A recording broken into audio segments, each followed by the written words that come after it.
Saying, "I can't come," is actually making you sound incredibly rude to native speakers. Wait, really? But I'm just telling the truth.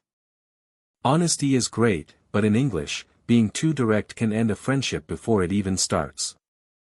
Oh no. So what should I say when I'm actually busy? Today, I'm showing you exactly how to decline an invitation politely so you sound like a total pro. First up, Lesson 1, the rain check. Rain check? Does that mean it has to be raining outside? No. It's a classic idiom that means, "I can't do it now, but I want to do it later." So if you invite me to coffee and I'm busy, I just say rain check? Exactly.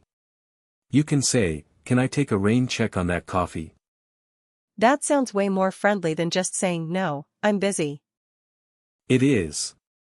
It shows you actually care about the invitation. What if I want to be even more polite? Like, if it's my boss inviting me? Great question. That leads us to Lesson 2, the softener. The softener? Like fabric softener for my clothes? In a way. We want to soften the blow of the rejection. Start with, "I'd love to." But if I say I'd love to, won't they think I'm coming? Not if you follow it with the magic word, "but." I'd love to, but I have a deadline. Is that it? Bingo. Or, "I wish I could, but I've already got plans." It makes me sound so much more appreciative of the invite. Precisely. It validates the person asking first. Now, for the most valuable tip. Lesson 3, the tied up phrase. Tied up? Like with a rope? It's a very common native expression for being extremely busy. So instead of saying I have a lot of work, I say, Try, "I'm a bit tied up at the moment." that sounds so professional. I feel smarter already. It's perfect for business settings or when you don't want to give a specific reason. So I don't have to explain that I'm just staying home to watch Netflix.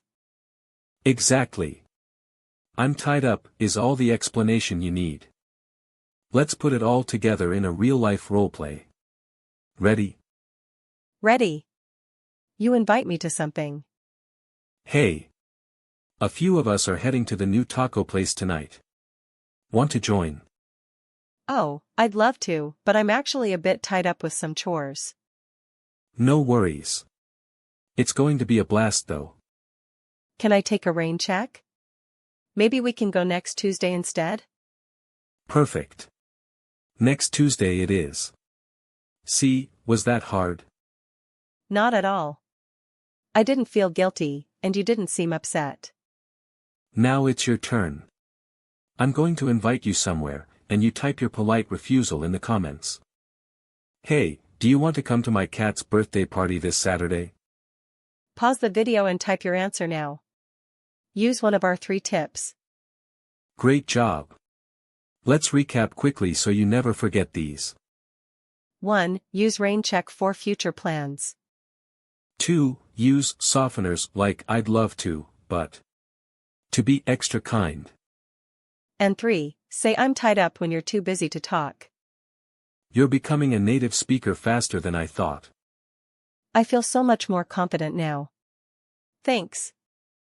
Subscribe for daily English tips. We have a new video every single day to help you stay fluent. See you in the next one. Bye.